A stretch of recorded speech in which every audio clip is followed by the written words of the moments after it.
Could you tell us about the various things that Perform does? Yeah, I mean, well, I think we acknowledge the fact that we're probably the least known FTSE 250 business in the market, but we've essentially been brought up from a very much B2B background, and only in recent years have we sort of come to the D2C market with buying goal.com. We bought Opta, big data sports data company, back in the summer. So they're very much going to be our angle into going out into market. We're obviously with their ePlayer, which is our video portal, which is a syndicated portal with all that holds all our rights holders, sports rights that we distribute on thousands of publishers, which is creating a sort of 180 million uniques globally. So that's a big product, and in each market it has different rights and they're geo-blocked.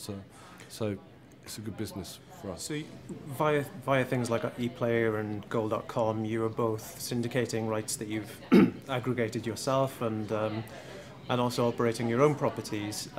Principally, a lot of those historically been in Europe, but you're also looking increasingly to the States now. Could you tell us about the US expansion? The US, we did a deal with Sporting News early in the year.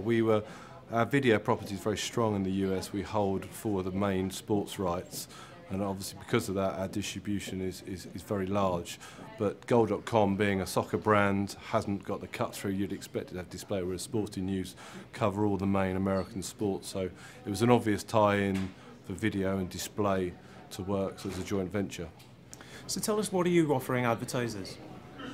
Essentially we're offering advertising mail reach across premium content, across premium publishers. So we're talking a lot here today about programmatic, which is kind of about super targeting and very efficient ad sales, as opposed to, apparently, on the other hand, the traditional, if you like, method of selling against age and demographic.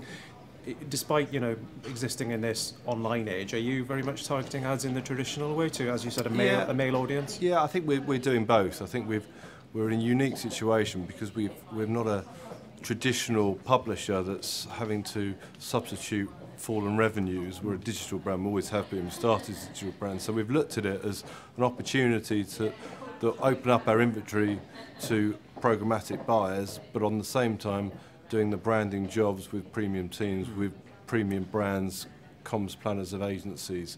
So as long as I think you'd be in danger doing one on its own, but I think getting that balance right is what our key objective. So you came historically, I think, from ITV and Channel 5 here in the UK. To what extent now is our online media beginning to replicate commercial TV? Well, it's interesting. I mean, it said when you were at TV that you were told that this is all you're flogging a dead horse and there'll be no such thing as TV. And it seems to be that the metrics are coming back, certainly on video, but even in display. I think with Nielsen OCR, it's what advertisers are used to. It's a metric they understand and trust, and I think rather than online push in a different direction, we need to take that and make it a little bit more workable, and obviously to benefit from the audience that we have in digital is to adapt it so it does the best metric for the medium. So we're talking sports TV rights, sports video rights, and of course there was a piece of really big news in that recently here in the UK with BT Sport spending nearly £900 million for European football rights. Very disruptive. What's your take on it?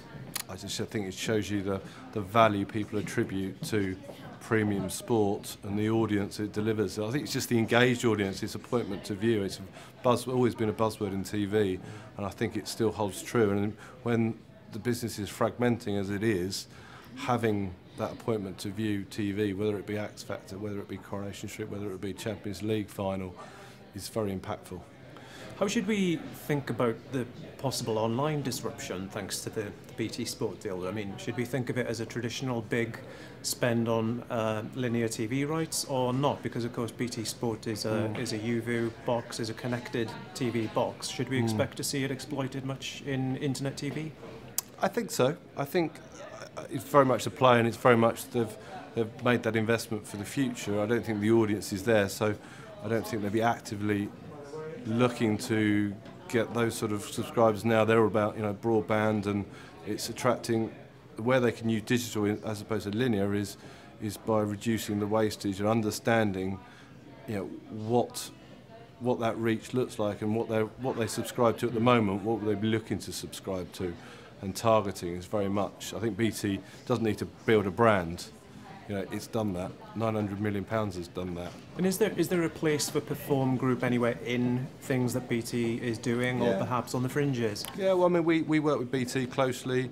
We're the rights holder for WA Tennis, which BT licensed of us, and we're constantly talking about content sharing, ideas, and using our sports rights with theirs. So it's not just a sort of media sales angle. We're, you know, especially with Opta as well, obviously they have to use an Opta license to cover all the sport they cover.